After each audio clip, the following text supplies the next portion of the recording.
Hello, everybody. It's Rachel with the Herbalist Garden. We're going to learn about borage today.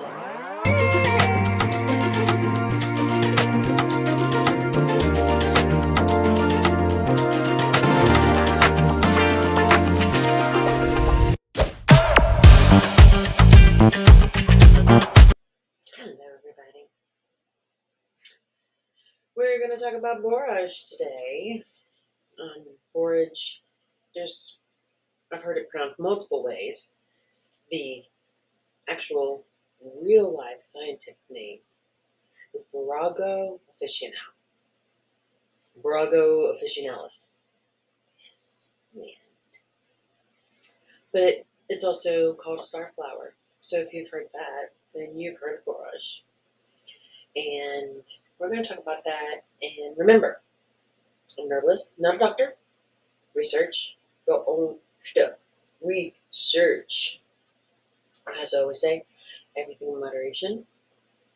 And let's see. My notes are over here on the screen because I have to stay organized. I will put the references in the description of the websites that I gleaned information from between my brain and the internet. We got this. Let me know if I forgot anything because, everybody wants something different. Um, I'll try really hard not to say the ums too much this time. So let's get moving on borage. So it's a pretty plant. I tried to grow it a couple years ago. One came up, then I went on vacation and the plants didn't get watered. So needless to say, it didn't live. I figured out a way to make sure my plants get watered even when I go on vacation this year.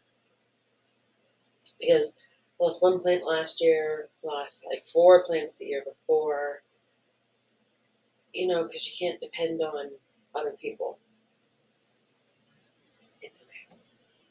It's okay. Science experiments. So borage is known for its anti-inflammatory properties, primarily due to its high gamma linolenic acid content, the GLA, which helps alleviate symptoms of conditions like rheumatoid arthritis and asthma. Those are the 2 big ones. Additionally, borage oil is the most widely used aspect of this plant because, you've got the flowers, you've got the leaves, you've got the dried leaves, you've got the fresh leaves, you've got the root, you've got oils, you've got tinctures, you've got teas, you've got. Okay, so variety aspect. So it also is good to promote skin health, and that's usually used in oil form, and it may aid in managing certain conditions such as like eczema and rashes. Borage, as I said before, is the common name for Borago officinalis. It's also known as a starflower. This annual flowering plant flowers from June to October in most temperate climates. At a medium rate, it grows to about 2 feet in height. It may even bloom almost continuously in warmer climates for most of the year. It's native to the Mediterranean regions and has naturalized elsewhere. Hence, we have it in the United States, and I'm sure it's in other places too. It grows well in European gardens and is common in kitchen gardens across North America. The plant is hairy on its stems and leaves. Its flowers are star-like with 5 narrow triangular pointed petals. It's also called a bee flower, but I've honestly never heard it called that before I read this. It's harvested mostly for its seeds. It's an annual plant. The leaves and stems are a gray-green color. Their flowers are generally blue, but some people have seen white ones as a cultivar, and some have seen pink.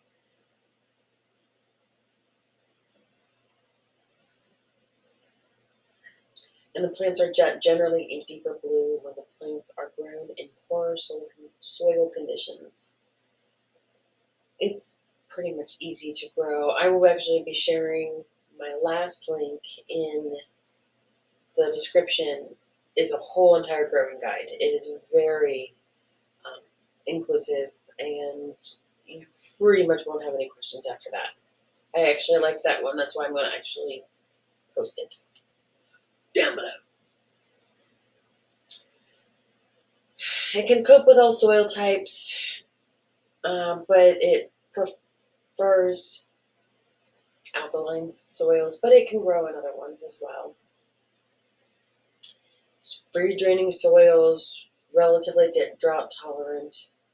It doesn't mind if it's full sun, light shade, or dappled shade, as long as it gets some sun. And I could be planting it now if I could ever find my seeds. Because I did buy some. I bought marshmallow root seeds, I bought a couple other kinds, and I can't find them anywhere. That's what happens when I try to propagate them in the house. I can't wait till my greenhouse is built. I've been working on it. There's just certain things that I find I just don't know how to do, and I need help, but everybody's. Anyway, so once in this annual will readily self-seed into its own devices, so it'll just come back every single year.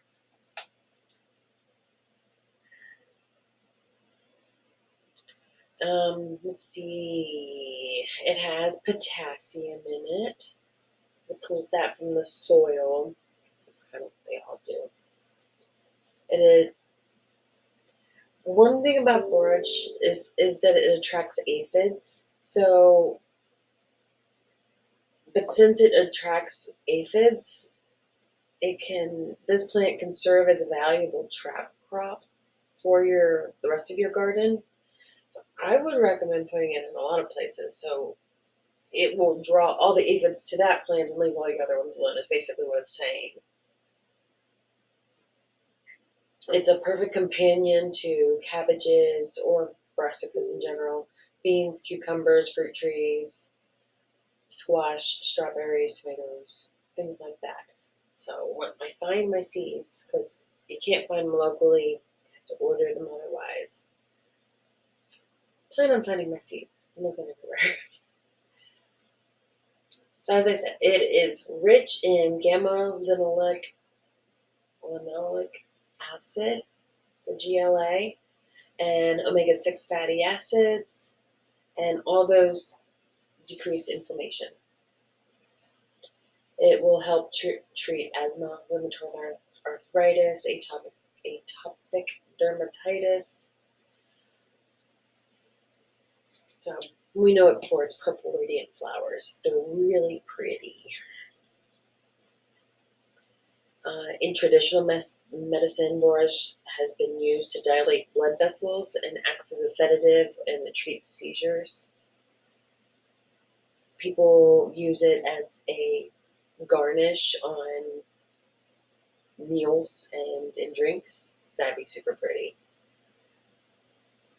I remember when I was in Universal Studios, one of their water parks. I don't remember what it's called. It was not a very fun day. It was too hot. The cement was soft, too hot. Kids got burnt. It was a tough day. Water park was pretty cool though. I liked the lazy river. Always, always go for the lazy river. Anyway, we ordered a cocktail, and gosh, it was so pretty. It had a big, huge hibiscus bloom in there. It was so pretty. Should do hibiscus sometime. Let me write that down. I will forget. I forget everything. That's the reason I write things down. Hibiscus. See, I got it. I'm doing borage, so I can scrape that off the list. You might get a compilation at some point if I have to take off a week. So far, I don't have any Tuesdays where I have to take off. We'll find out.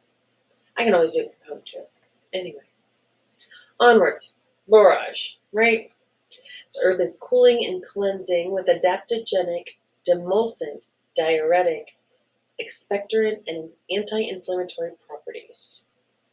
So all parts of the borage plant contain medicinal properties, and flowers are the most commonly used part, but the leaves and the oil of the seeds are helpful to create herbal remedies. Oils from the seeds are sold in as a popular borage oil herbal supplement, um, plant-based sorts of omega fatty acids. So that's what it's usually marketed as.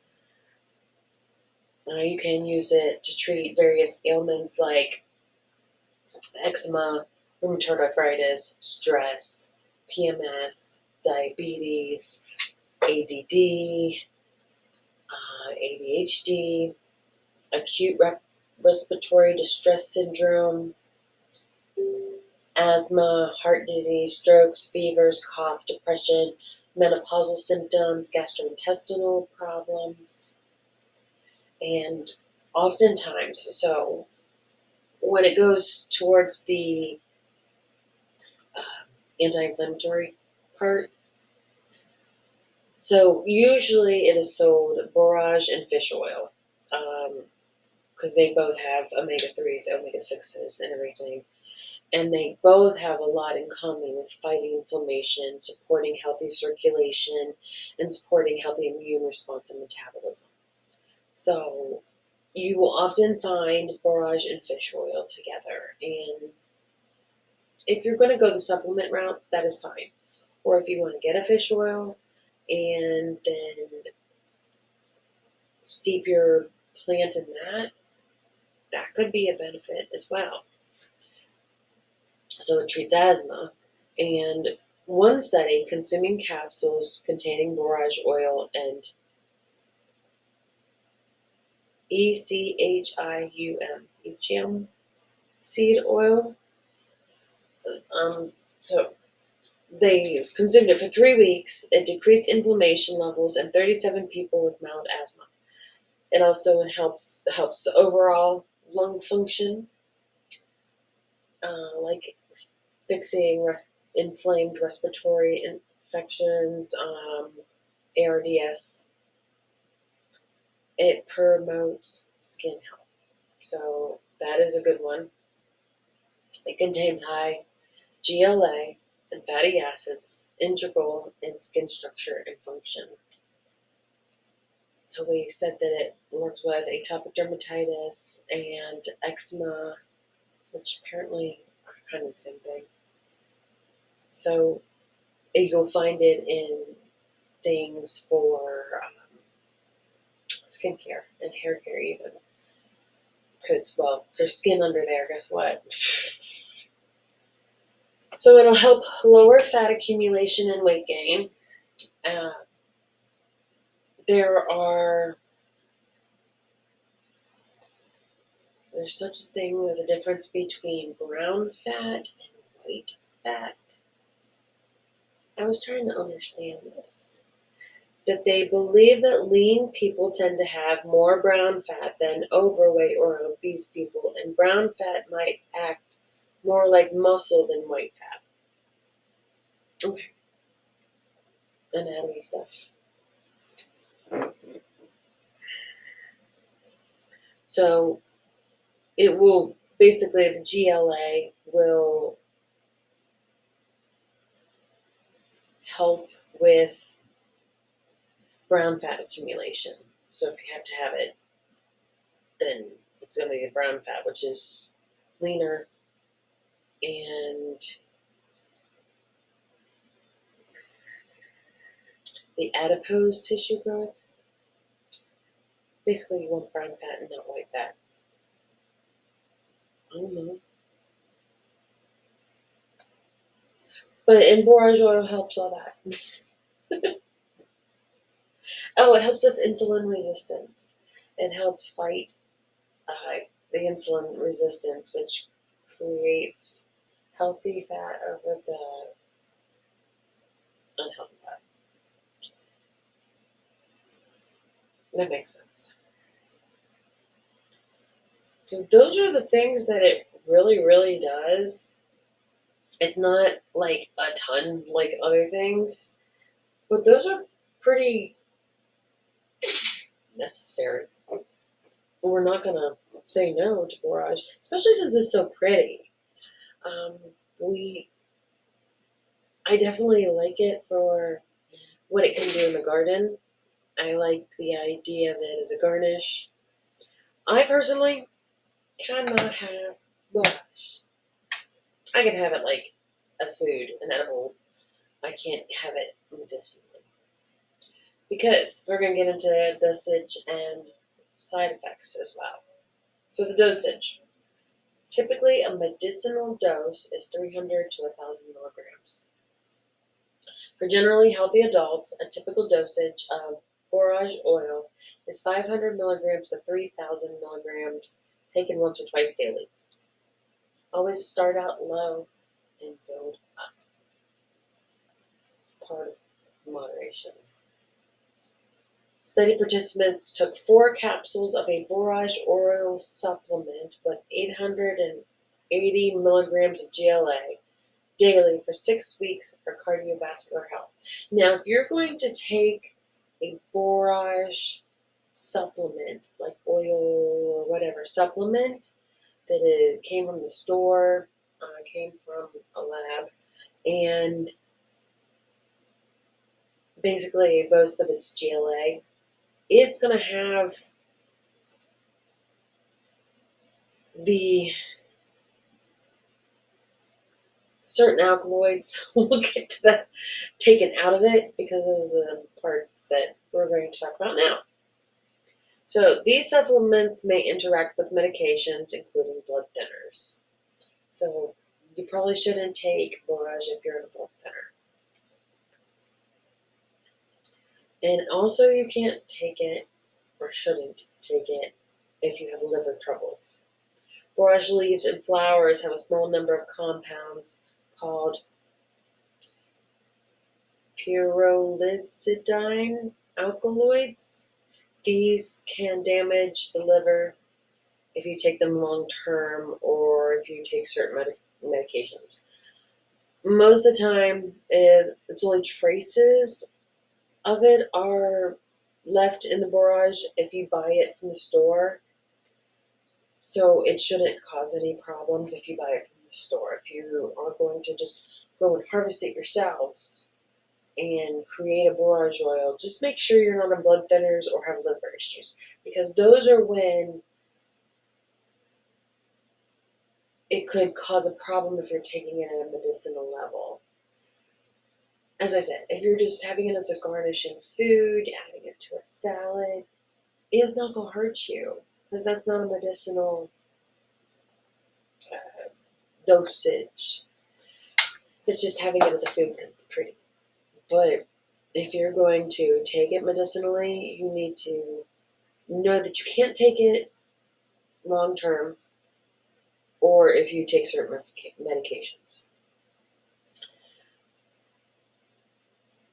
So it's also the GLA is in evening primrose oil as well,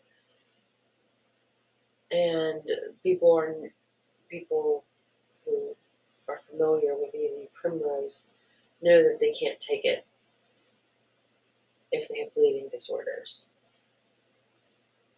See, the evening primrose oil only has 10% of the GLA, but in borage oil it's 25% GLA. So don't take bleeding. With bleeding, so we got bleeding problems, liver problems, blood thinners, or if you have seizures.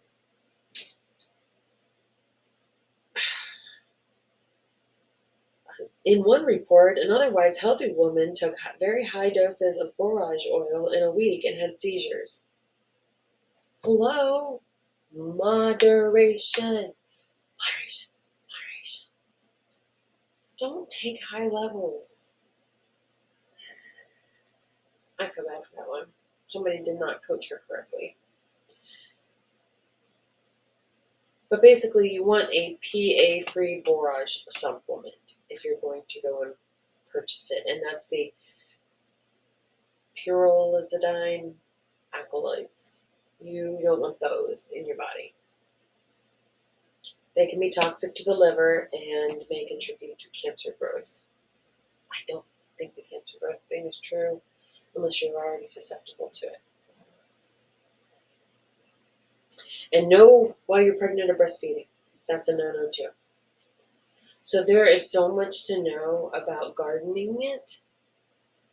And I know that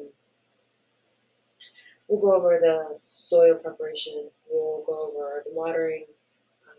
Basically some tips on spacing and growing and harvesting.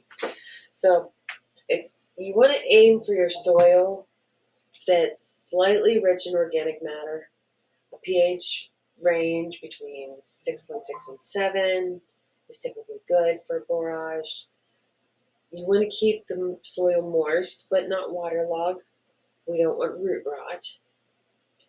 It can get quite bushy, so if you want them to flourish, you have to leave about a foot and a half between plants. And you harvest it once they're a few inches long, but the flowers can be picked as soon as they open. That is really all I have on borage. And try to pick some that have more content, more information about it. But really and honestly, they're all beneficial.